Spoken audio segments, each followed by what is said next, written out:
Mengikuti Facebooknya Kiai Ahdi Effendi, saya mendapati sesuatu hal yang lucu. Beliau menagi-nagi sebuah hadiah kepada seseorang Wahabi yang bernama Muhammad M. Sunusi. Awalnya, beliau membuat status tentang Bakso Masail. Di tengah-tengah statusnya ada kata Kutubul Mu'tabaroh. Kata ini direspon oleh seorang yang bernama Muhammad M. Sunusi itu dalam satu komentarnya. Komentarnya lucu. Ayo Kiai, main cerdas cermat yuk. Yang benar Kutubul Mu'tabaroh apa Al-Kutubul Mu'tabaroh? Setelah berkomentar itu, beliau membuat status sendiri di Facebooknya. Status itu berbunyi akan memberi hadiah kepada Kiai Ahdi Effendi jikalau bisa. Status ini pun direspon balik oleh Kiai Ahdi Effendi melalui videonya. Ayo tentukan hadiahnya apa? Mobil Fortuner, mobil Innova, atau yang lainnya, tentukan. Jangan kipas angin dong. Itu kira-kira apa yang dikatakan oleh Kiai Ahdi Effendi di videonya. Selanjutnya setelah ditagi Kiai Muhammad M. Sunusi ini tidak tampak di komentar, begitu juga di Facebook. Satu hari kemudian, entah 2 hari, beliau membuat status sendiri di lapak Facebooknya berkenaan dengan Kutubul Mu'tabaroh ini. Bunyi statusnya itu, jangan terbawa mimpi Kiai ya. Jangan sampai terbawa mimpi Kiai. Ngojlok Kiai Ahdi Effendi. Pada status itu ada diskusi ringan antara Nyidam Jago dengan Muhammad M. Sunusi. Kesimpulan dari diskusi ringan tersebut, Muhammad M. Sunusi tetap tidak membenarkan redaksi Kutubul Mu'tabaroh. Karena Kutubul Mu'tabaroh itu aslinya adalah susunan mausuf dengan sifat. Mausuf dengan sifat tidak bisa diidhofahkan, tidak bisa disandarkan. Kalau mau disandarkan ya harus dibalik. Mu'tabaroh ditaruh di depan, Mu'tabarotul Kutubi. Seperti itu. Lah, kira-kira apakah anggapan Muhammad M. Sunusi ini benar atau tidak? Mari kita buktikan bersama-sama. Teman-teman, secara nahwu formal, memang susunan yang benar adalah Al-Kutubu Al-Mu'tabaratu. Itu nahwu formalnya. Namun, bahasa itu luas. Dalam ilmu nahwu ada 2 madzhab besar. Bernama madzhab Kufah dan juga madzhab Basrah. Kedua madzhab ini sudah membicarakannya. Madzhab Kufah memperbolehkan idhofatul mausuf kepada sifat. Hal demikian itu berdasarkan adanya beberapa contoh dan banyak sekali terjadi digunakan di dalam Al-Quran. Begitu juga di kalam Arab. Seperti kalimat qadam basitekin, qaulal haqqi, haqqal yakin, waladarul akhirah, kemudian wa'tas sidqi, dan lain sebagainya. Itu contoh-contoh yang berasal dari Al-Quran. Contoh-contoh yang berasal dari kalam Arab, Masjidul Jami, Sholatul Ula, Yaumal Khamis, itu kemudian Habbatul Hamqa, itu contoh-contoh yang digunakan dalam kitab-kitab nahwu, berasal dari kalam Arab. Idhofatul mausuf kepada sifat. Lah, ulama Kufah memperbolehkannya secara mutlak. Imam Al-Baydawi di dalam kitabnya ketika mentafsirkan kata bijani bil gharbi, beliau lebih memilih pendapat ulama Kufah. Bijani bil gharbi ini kalau ditakwilkan menurut madzhab Kufah itu bil janibi al gharbi, dengan membuang al. Jadi takwilnya adalah memasang al kembali, bil janibil gharbi. Kalau kita ikutkan lafadz Kutubul Mu'tabaroh ini kepada madzhab Kufah, maka tinggal kita beri al di depannya, Al-Kutubul Mu'tabarotu, itu aslinya. Cuman kemudian diidhofahkan, alnya yang di depan itu dibuang, akhirnya menjadi Kutubul Mu'tabaroti.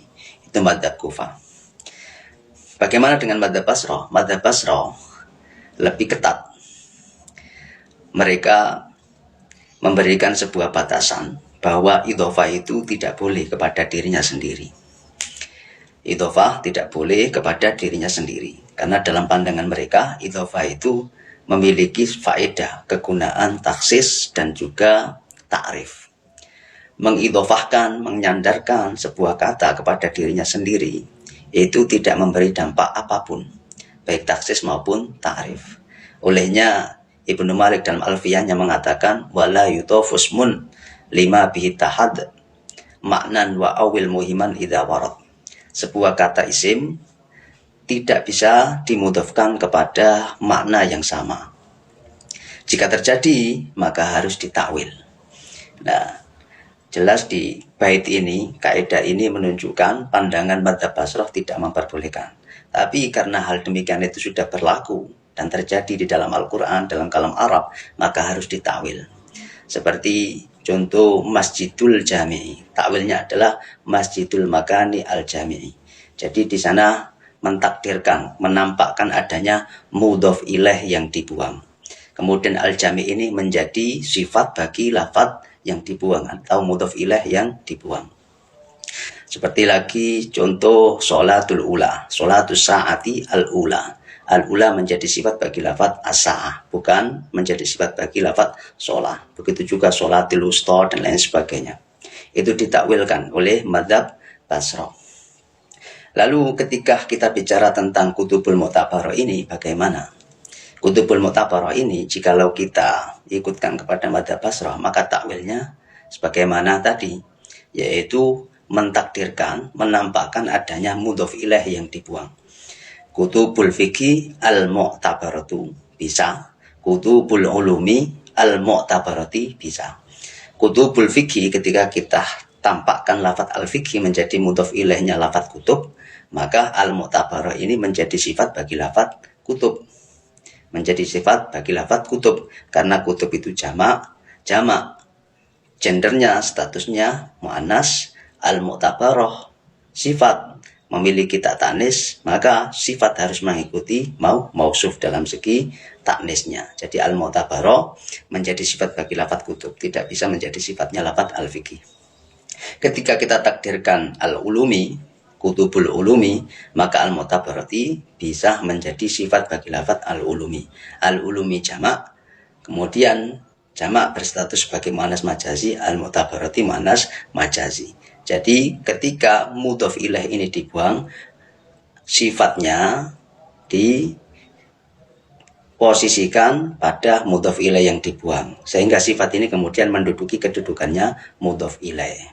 Ada sebuah kaidah yang berkenaan dengan susunan idhofah ini, namun sebetulnya tidak pas dengan kasus penempatan na'at menempati tempatnya mudhof ilaih. Namun kaidah ini bisa kita gunakan sebagai loncatan logika. Kaidah itu berbunyi wa ma yalil mudhofa yati khalafa anhu fil i'rabi idza ma khudifa. Jadi sesuatu yang bersanding dengan mudhof ketika menggantikan kedudukan mudhof, maka dia juga akan memiliki i'rabnya mudhof. Nah, dari kaidah ini kita meloncat kepada na'at. Na'at didudukkan di posisinya mudhof ilaih, maka secara otomatis na'at ini menjadi mudhof ilaih. Harokatnya mudhof ilaih akan dimiliki pula oleh si na'at ini. Itu loncatan logika berkenaan dengan penempatan na'at pada posisi mudhof ilaih yang kemudian diidhofai oleh mudhof. Lafadz kutub dalam hal ini. Jadi baik menurut pada pandangan Kufah maupun pandangan Basrah, kutubul mu'tabarah itu sah-sah saja. Lalu bagaimana dengan yang dikomentarkan oleh Muhammad M. Sunusi? Beliau searching di entah ChatGPT entah apa, lalu ada keterangan susunan itu tidak tepat. Perlu diketahui bahwa secara ringkas ChatGPT menerangkan bahwa kutubul mu'tabarah itu hukumnya tidak sah. Diidhofahkan kepada al-mu'tabarah, alasannya adalah karena al-mu'tabarah ini menjadi sifat, bukan nama seseorang penulis ataupun nama sebuah fan ilmu. Itu titiknya. Tapi ketika kita bicara kebolehan apakah mausuf boleh diidhofahkan kepada sifat, maka jawabannya tetap diperbolehkan. Seperti searching pertama kali yang dilakukan oleh Nyidam Jago. Begitu Muhammad M. Sunusi. Terima kasih.